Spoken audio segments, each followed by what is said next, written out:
Okay, we're here with Brigadier General Robert Hipwell. Bob. Yes. Hi, Mark. Bob, ever since I heard your story, I have been compelled by it.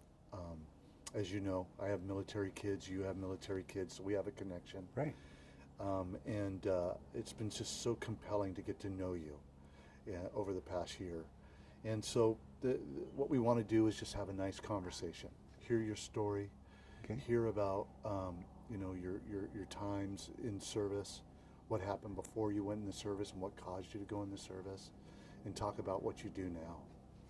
So to begin with, if you could just give us a real quick, short, brief paragraph about your time in the service. Sure. Thanks, Mark. Thanks for being here today. Thanks for talking to me. Real quickly, I graduated in San Diego from high school in '68, which was the height of the Vietnam War. The draft was going on. A lot of my contemporaries were getting drafted, and the draft looked like it was coming knocking on my door. I grew up in a military community, mostly Navy and Marines, and at that time, the movie Green Beret with John Wayne came out. So me and a couple of my buddies from high school went to see it, and after the movie, I decided I want to go in the Army, be a Green Beret. So that was You the wanted start. to be like in the movie. Right, just like in John Wayne in the movie, right? So that's how that all originally started. Otherwise, my dad, I'm the son of an immigrant. I was born overseas in England. My dad was in a shipyard. So my other option would be to take a job in a shipyard with my dad. I said, I could still get that after I want. I wasn't ready to go to college. So I joined the Army at '68 and went to Vietnam, came back and stayed in the reserve component for most of my career until 9/11, and did 5 more tours after 9/11 and retired in 2010. Started as a private and ended up as a brigadier general. Wow. So, okay, let's go back to '68. Okay. Okay, you're in high school, the movie comes out. You decide, instead of getting your number called, Right. you're going to go and you're going to be a Green Beret. Right. Now, were you an officer? Were you in college at that time, or? No, in '68 I graduated high school. I was 18 years old, and I had a lot of energy and vitality, and I said I wasn't ready to go to college. I wanted to go out in the world and do something. And a lot of friends that I knew that were older than us, they went to college just so that they could get out of the draft, because you had a draft deferment if you're in college. And I said, I want to go help my country and do what I wanted, help the country. So I joined the Army for 3 years, and I got airborne on my contract, and you have to earn everything else after that. The only thing I got was airborne school. So I went in the Army, and the attrition rate in Vietnam was pretty high at that time. We had 550,000 troops over there. We were losing a lot of our men and women. And they had a shake and bake academy, which they sent me to, and because we were losing sergeants and second lieutenants in Vietnam at a horrendous rate. So my buddy and I that joined together, they sent us to NCO Academy, and I was a sergeant E5 in 7 months. And then as soon as we graduated, guess what? Wow. We got orders to go over the pond. Right. In fact, I'm very fortunate. I consider my career to be almost fourfold. I started as enlisted, so I have enlisted time, although not a lot. I have sergeant time, so I was an NCO. I have officer time because I went through Reserve Officer Academy through the state of California and got commissioned as an officer. So I have officer time. And then I was very fortunate at the very end to get promoted to general. So I have got enlisted time, NCO time, officer time, and then general officer time. Was assigned to, since I'd gone to Ranger School, I was assigned and I volunteered to go to a Ranger company. And at that time it was with the 101st Airborne. It was General Petraeus' old division, but he wasn't the division commander, obviously. But our job was long-range reconnaissance patrols. They would send 6 of us 50 to 100 miles out in the enemy's backyard to collect intelligence. Our job was not to pull the trigger. It was just to lay low, figure out what they were doing, and report that back to higher headquarters. In fact, there's a funny story I think I have in here about one of my most adventurous tales of Vietnam was once a 6-man team is compromised, they typically try to get you out of there. We were compromised one time. A North Vietnamese patrol was coming down, spotted us. We initially didn't engage in fire. We wanted to get away from them. They started chasing us through the triple canopy jungle. The helicopters came back to pluck us out of the jungle, but they couldn't because they couldn't land anywhere. So we had to put claymores and other things on the ground at a point when we got away from the enemy. blew a hole in the triple canopy jungle, and they dropped ropes down out of the helicopter to pull us out two at a time. And we only had 6 feet of rope and a snap link, and that's how that was before they had any, rappelling gear at that time. So they pulled us up out of the jungle, and they took us about a 45-minute helicopter ride underneath the helicopter, and they laid us down in the Ashaw Valley. We were upside down the whole trip. And Flying. yeah, we were just about, And you were exposed to the enemy. yeah, and they were shooting at us, and it was amazing. And now, how old were you then? I was 19. 19 years old. Right. My goodness, buddy. How many deployments in Vietnam? One, just the one. One deployment in Vietnam. One. Then you come back. You met your wife. I met my first wife. We got married in Hawaii, and we ended up having a honeymoon baby. That was my first son. And she already had a son, so I adopted him, and we had a start of our family. After I came back from Vietnam, the United States was two different political groups, really. Mm-hmm. Those were for, and those were against the Vietnam War, and it was very tumultuous for me. I was able to get an opportunity to move on to work for Lockheed Marine Division in San Diego. I worked for them for 2 years, got a great job there. And then that program I was working on, which was a classified program, was finished, and they gave me the opportunity to move up to the Bay Area. Mm-hmm. So I interviewed in the Bay Area, and they moved me up here. They paid for my relocation, and I worked for Lockheed for about another 12 years up here in the Bay Area. But at that time, I was still in the Army Reserve, drilling at Camp Parks. And I was an infantryman, and they gave me military police and a couple other MOSs to train up. So I was helping to train up troops to go over there. My son, Philip, my two oldest sons were in the Army. They went to Desert Storm. Philip tells me some stories because he was an infantryman too, so he also got a CIB from Desert Storm.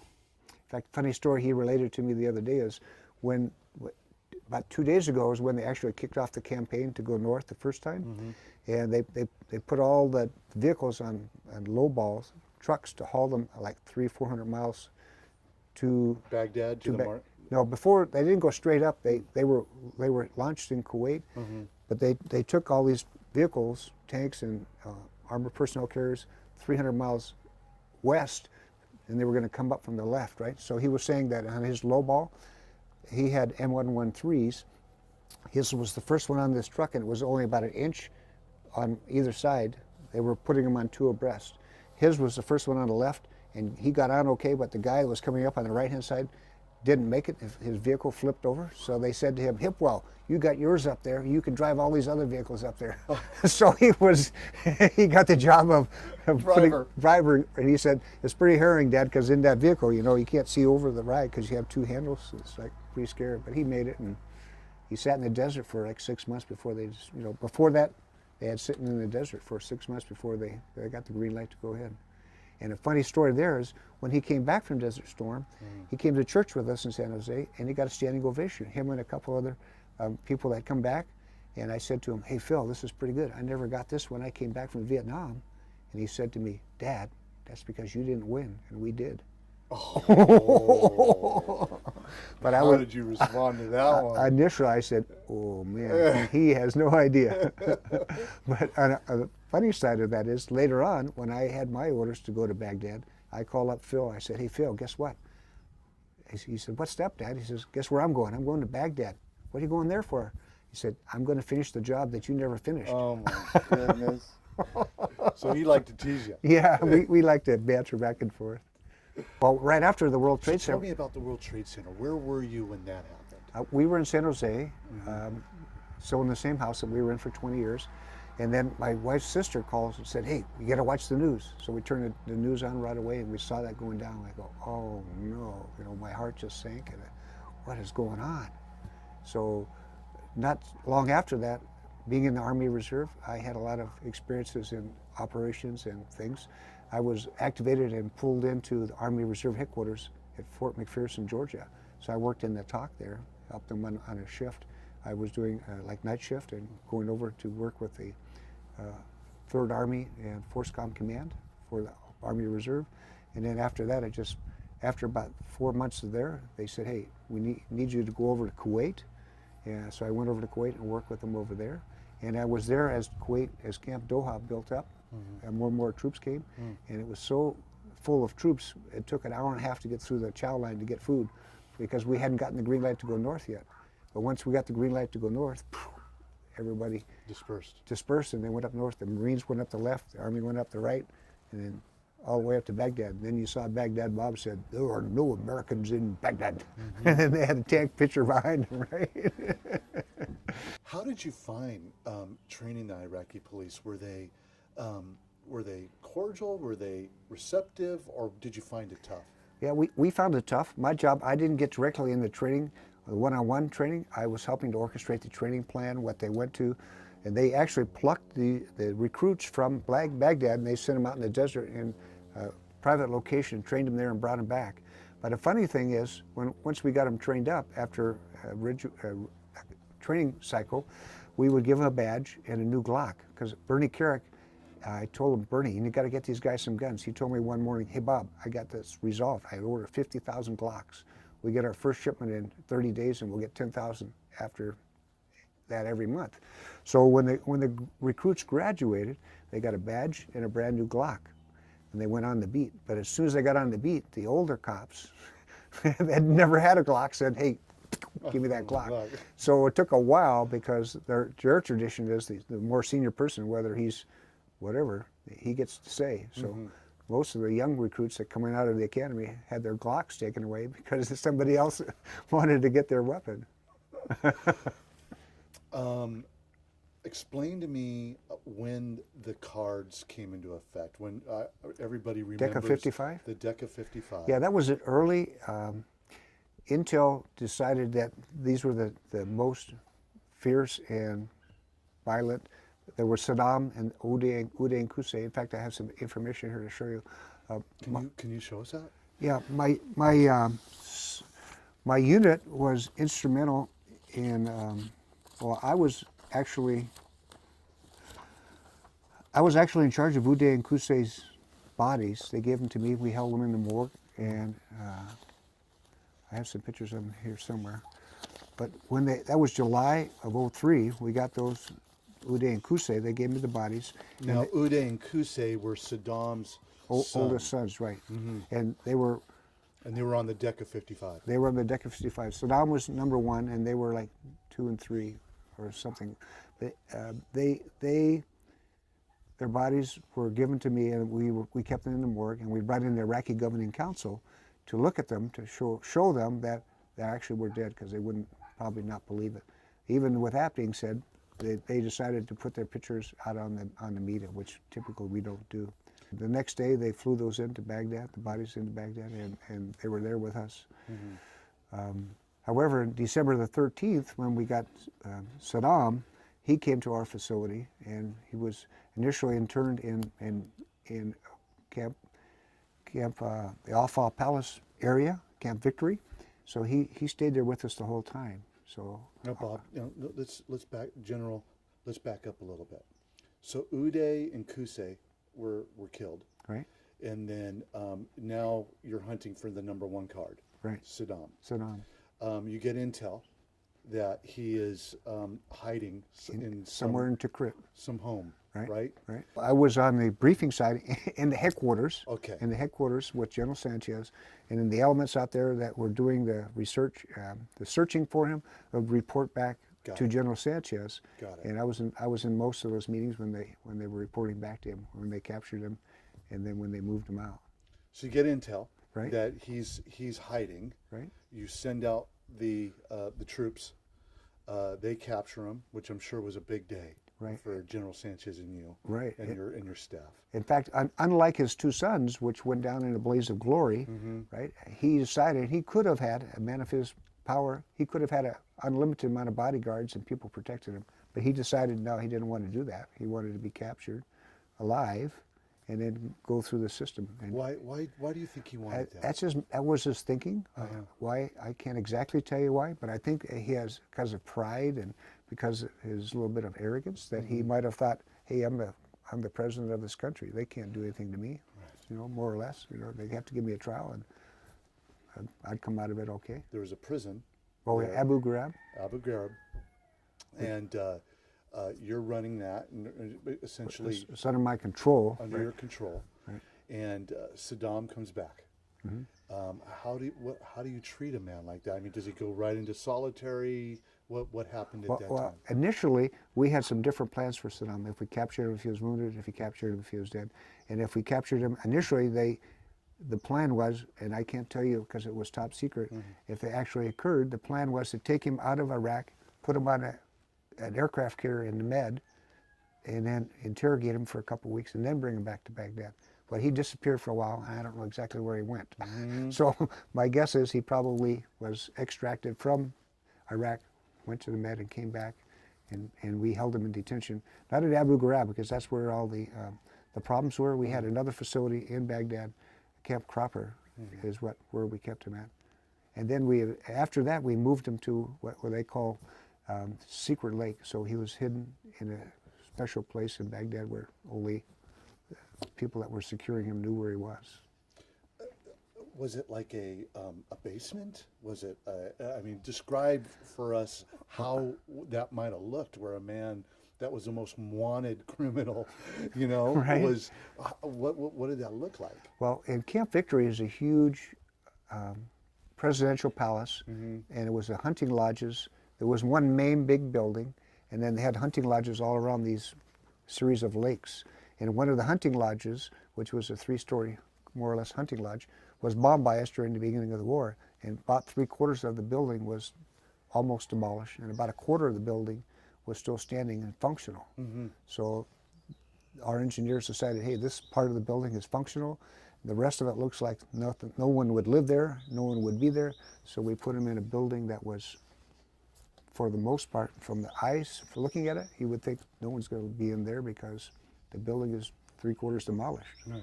So we kept But it him. was secure enough to where. Oh yeah, we had security, tight security all around him. We had 24-hour security. We had a lot of people and cameras and everything. You and I, through the months that we've known each other, you've told me other stories about some of the other men on the cards Right. that were captured alive. We remember some of these guys. I want to say Aziz, Aziz, the Minister of Oil. the Minister of Oil. Right, yeah, I remember him. Tell us. Well, that the story about the Minister of Oil is once we had them, some of those, we put them in a special facility, which is more or less a courtyard. It's enclosed, of course, it's secure, and we have people there, but they could come and go. They had their little bungalow house, they could come and go, and within reason, they could talk to each other. Well, when we first got there, I was the first high-ranking official to talk with him, he came up to me and he says, excuse me, I'm the Minister of Oil. He says, I need my medication. So, because they needed their medication, obviously, and we were trying to get it to them. He said, I said, excuse me, you're no longer the Minister of Oil. you're a guest of the United States government at this point, and we're going to look after you. So, it was like he hadn't conceived the idea, he hasn't fully immersed with him that he's no longer the Minister of Oil. I'm sure he had a grand and illustrious life up until that. Yeah. But then after that point, then we had him. Oh, But it's another funny thing about Saddam is he did have, after a while, he was access to family and visitors from other countries because he's the president of a country. He was, right? Mm-hmm. So we had high-ranking people come and visit him. He had an allowance, I forgot exactly how much it was, for Cuban cigars. So he could pass out Cuban cigars to people that came to visit him.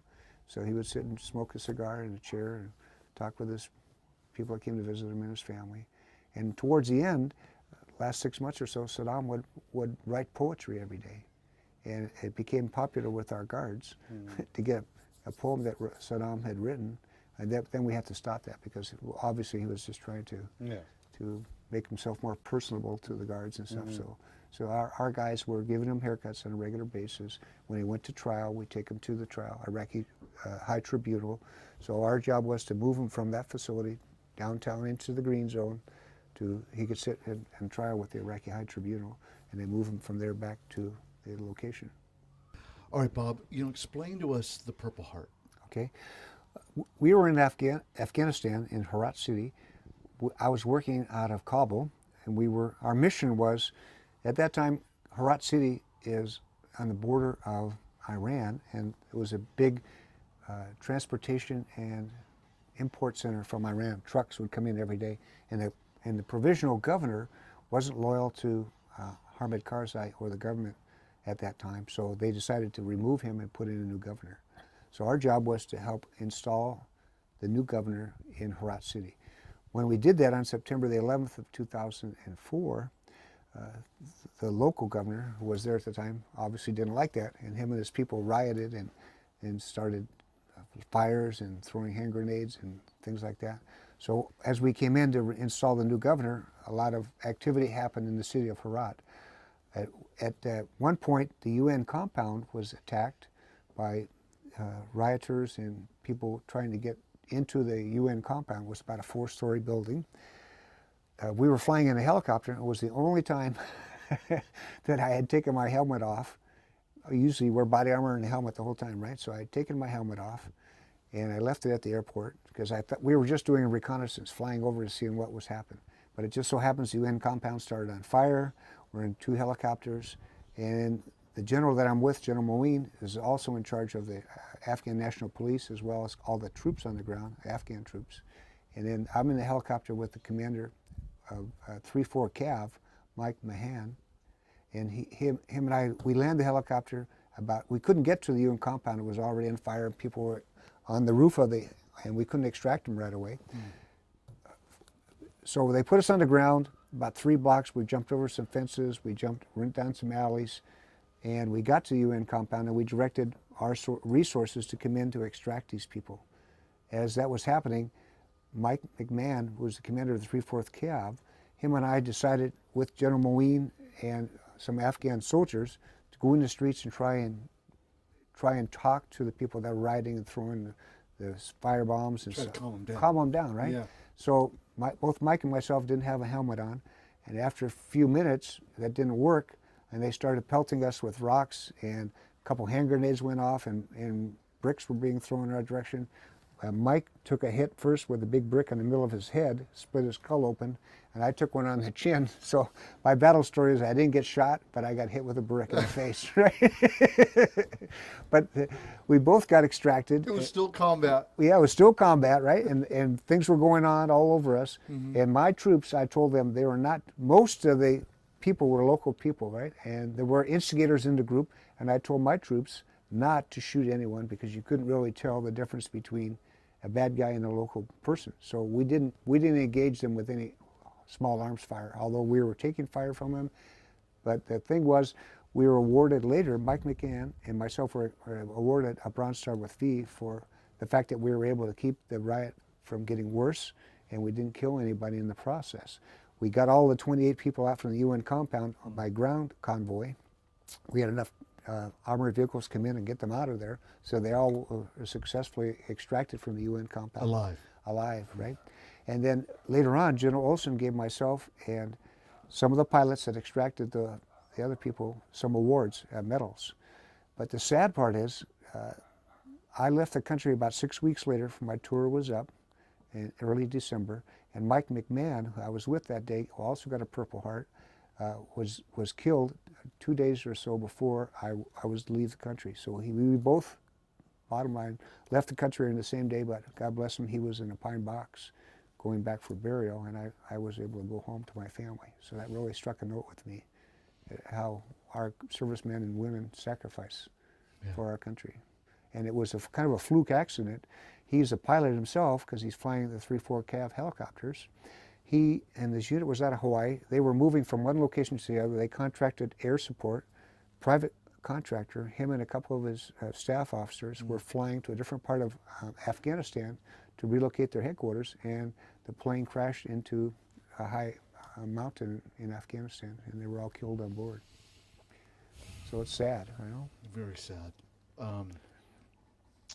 That was my second to last tour. After that, I came back. I stayed in Army Reserve for a while. I stayed in Army Reserve all the time. I started working at a company in San Jose right after that when I got back from that tour. That was an intelligence university, Henley Putnam in San Jose. I was part of the founding group. We got the university up and running. It's a training facility to learn intelligence operations, intelligence analysis, and security within corporate America. And it's also a place where they train CIA agents. It's run mostly and taught by CIA agents and people of high NSA and other.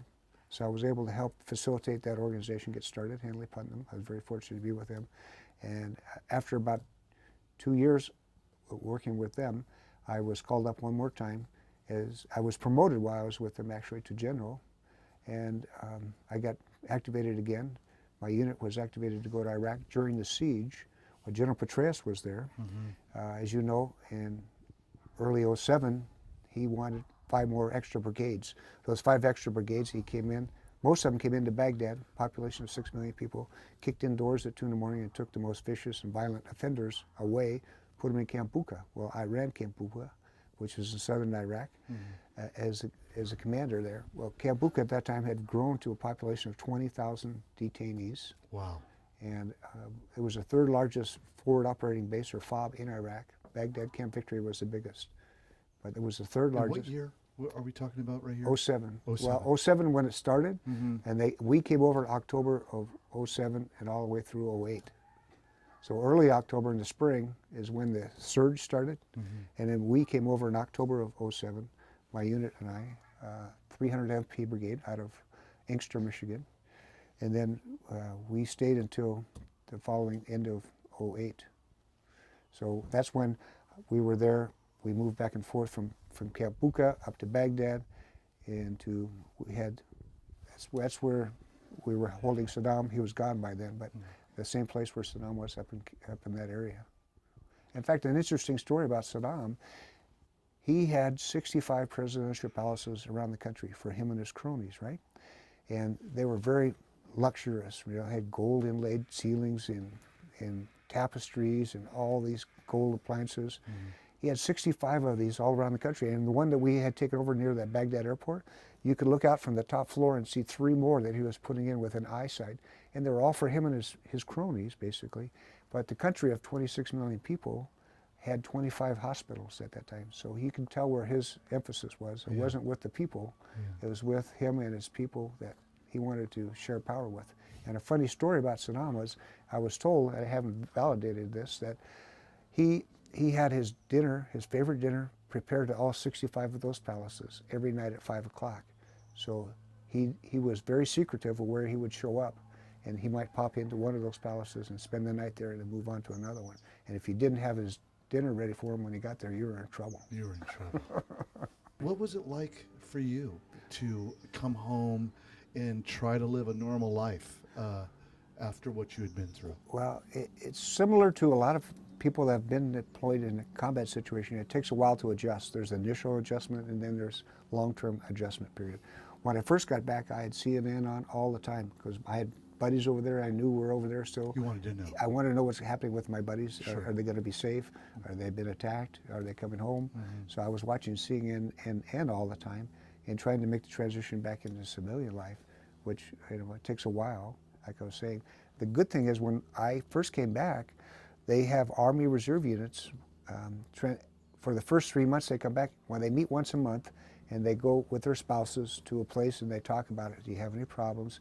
Is someone indulging too much in alcohol or anything like that? So they try to make the transition better for people that have deployed. But still, there's certain things I can remember when I came back here. When I first moved here, it was hunting season, and one day I was out walking to the barn to feed the horses, and I heard a bunch of rifle shots, and all of a sudden, something popped into me. I said, "What's going on?" And then my neighbor over the fence said, "Hey, it's hunting season, Bob. That's all it is." I said, "Oh, okay." But the thought occurred to me, wow, it just brought back a lot of memories. So sometimes it takes something spontaneity like that to trigger an event that brings back some memories in your mind. Yeah. And there are adjustments. When you come back, you watch a TV show and people ask you, "Is it like that?" No, it's not really like that, right? It's a lot of Hollywood in the movie, and it also helps being in the Army Reserve because you go back every month and you become friends with folks and you talk about your events and share your events, and you hear, well, from other people's perspective, they had similar stories as you. Yeah. You come back and she's set up this home for you. Right. What was that like for you? It was amazing. My wife is a very independent woman, as you probably would have guessed by now. And then her and my daughter got into horses during my first deployment as a way to keep busy.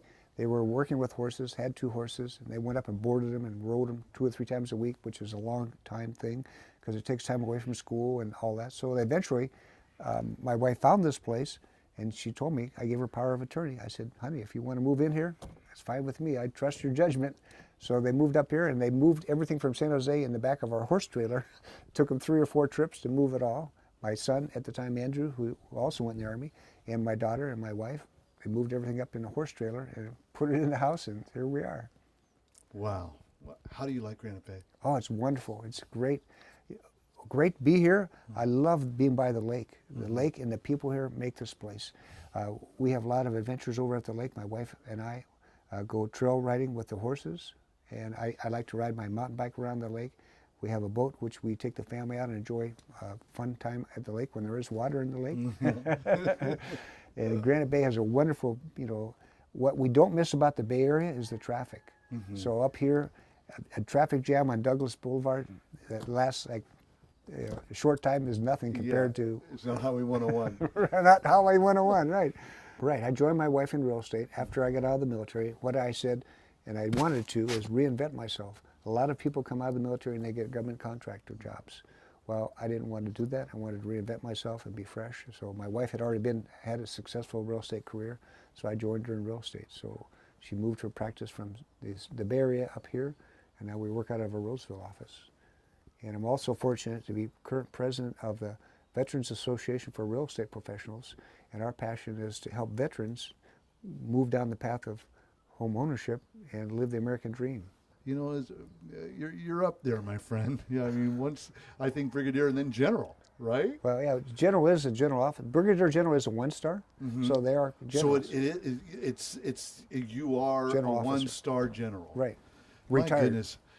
I mean, what an amazing career you have had, and it's an honor to come here and to hear your story and to see the way you live and to know that you've been able to rest and on behalf of Rick and I and Granite Bay community, we want to thank you.